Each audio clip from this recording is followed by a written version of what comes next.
Wahai manusia, sesungguhnya engkau hanyalah kumpulan hari. Sehari darimu pergi, satu bagian dari dirimu pun mengiringi. Barang siapa tidak memiliki adab atau tata krama, maka ia tidak berilmu. Barang siapa yang tidak memiliki kesabaran, berarti ia tidak memiliki agama.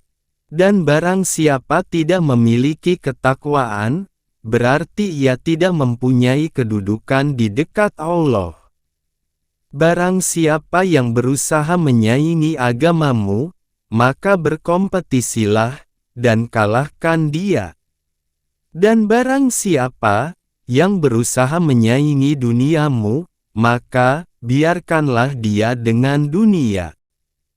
Seorang laki-laki bertanya pada Hasan al-Basri, "Tidakkah salah seorang di antara kita merasa malu terhadap Tuhannya? Dia berbuat dosa, lalu dia mohon ampun, lalu dia berbuat dosa lagi, kemudian dia mohon ampun lagi, dan begitu seterusnya."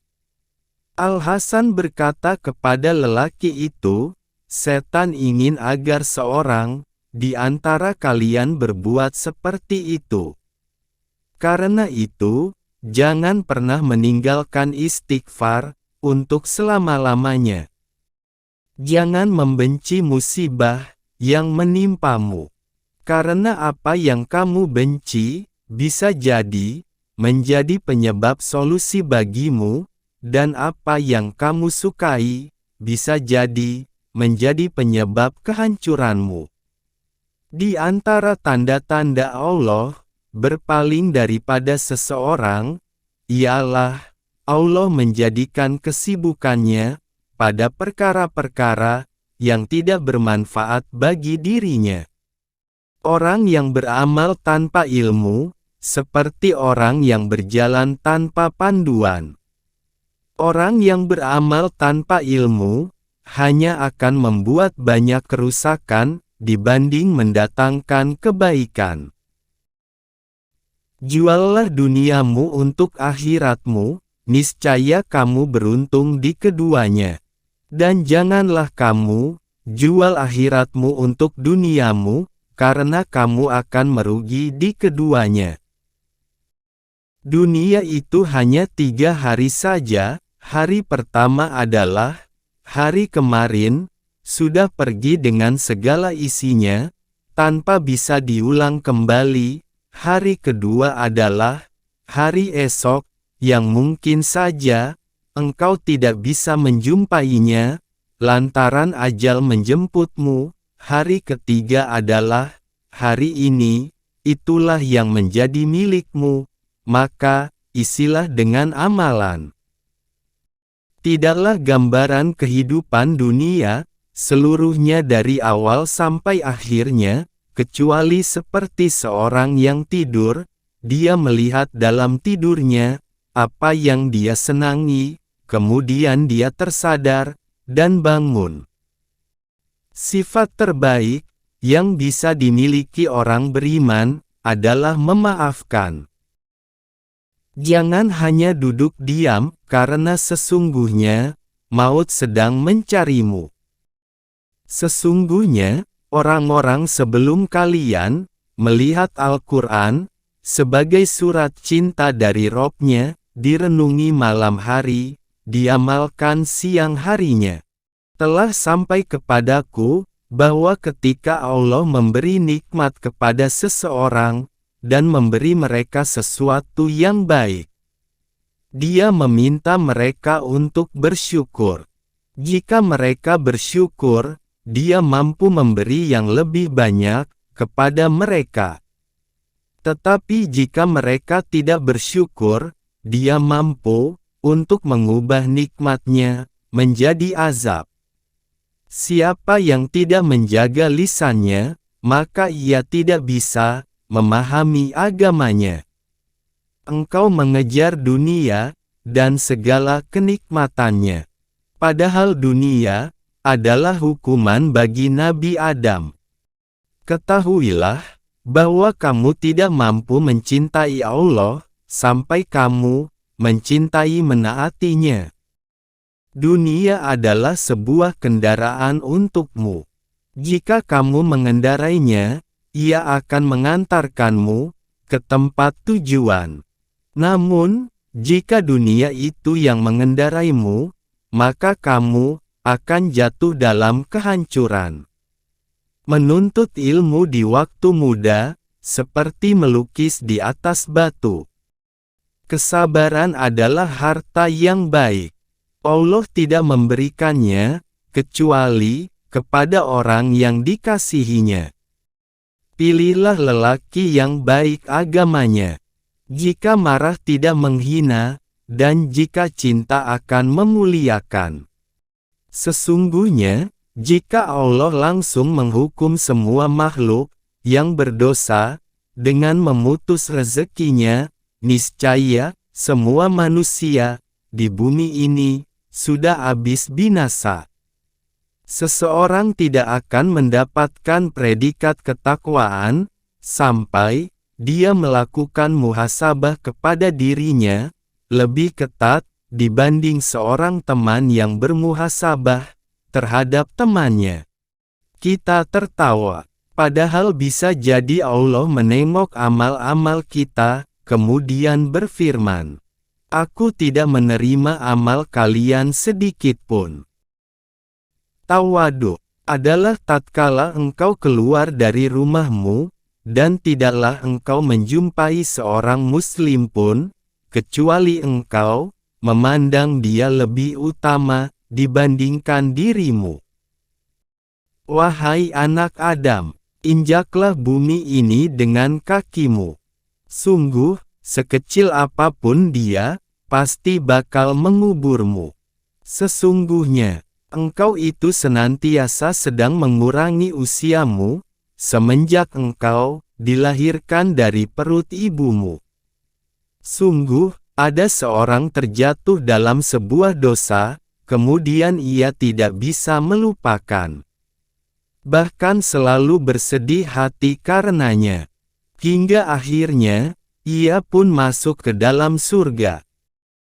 Nikmat berumah tangga akan terasa dengan 3 cara. Pertama, menegakkan peribadatan kepada Allah. Kedua, qanaah dengan apa yang dimiliki. Dan ketiga, mensyukuri pasangan hidup yang Allah berikan untuknya. Tadabbur Al-Quran itu tidak lain dengan mengamalkannya. Jika kau melihat ada seseorang yang mengunggulimu dalam urusan dunia, maka unggulilah dia dalam urusan akhirat. Sungguh, dunia mereka akan hilang, dan akhirat akan kekal. Wahai pemuda, carilah akhirat, karena seringkali kita melihat orang-orang yang mengejar akhirat, juga mendapatkan dunia. Akan tetapi, kita tidak pernah melihat orang-orang yang mengejar dunia akan mendapatkan akhirat bersama dengan dunia. Sesungguhnya, seorang hamba senantiasa akan berada dalam kebaikan selama ia masih memiliki penasehat dari dalam hatinya, dan bermuhasabah menjadi salah satu agenda yang paling ia tekuni. Al-Quran telah mengungkap penyakit kita dan menunjukkan obatnya. Penyakit kita ialah dosa, dan istighfarlah obatnya. Semoga Allah merahmati seorang hamba yang berhenti mencermati keinginan hatinya. Apabila niatnya untuk Allah, maka dia akan teruskan, namun apabila untuk selainnya, maka dia akan tunda, sampai niatnya benar. Lakukanlah kebaikan sekecil apapun, karena kau tak pernah tahu, kebaikan apa yang akan membawamu ke surga. Seandainya, perkataan setiap orang itu jujur, dan amalannya baik, ia bisa saja menjadi orang yang merugi. Orang-orang berkata, Bagaimana bisa merugi? Hasan al-Basri menjawab, ia merugi ketika ia kagum dengan dirinya sendiri. Seorang hamba akan berada dalam kebaikan selama dia mampu menasehati dirinya sendiri dan selalu menghisap dirinya sendiri. Sesungguhnya, di antara lemahnya imanmu, ialah engkau lebih percaya kepada harta yang ada di tanganmu daripada apa yang ada di sisi Allah. Sesungguhnya, seorang mukmin di dunia ini bagaikan tawanan yang selalu berusaha untuk terlepas dari perbudakan. Dia tidak pernah merasa aman dari sesuatu pun hingga dia menghadap Allah karena dia mengetahui bahwa dirinya akan dimintai pertanggungjawaban atas semua itu. Jika urusan sholatmu sudah kau anggap sepele, maka apa yang sebenarnya kau anggap penting? Seorang mukmin itu melakukan ketaatan, namun dia khawatir. Adapun orang fajir melakukan kemaksiatan, dan dia merasa aman. Barang siapa mencela dirinya sendiri di hadapan banyak orang, sesungguhnya dia telah memuji dirinya, dan hal itu adalah salah satu tanda riya.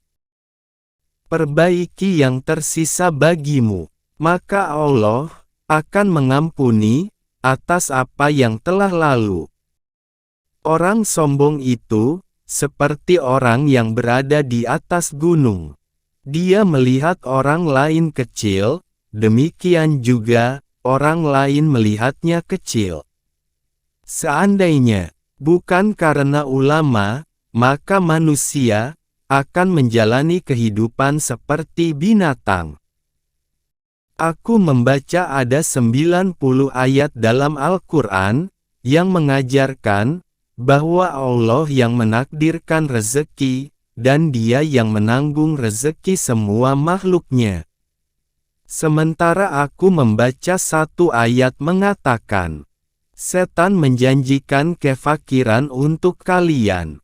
Akan tetapi, mengapa kita masih ragu dengan firman Allah yang maha benar di 90 ayat, dan kita membenarkan ucapan setan, sang pendusta yang hanya ada di satu ayat? Jauhi olehmu nanti, karena kamu sedang berada di hari ini, bukan di hari esok. Bila hari esok tidak menjelang, kamu tidak akan menyesal.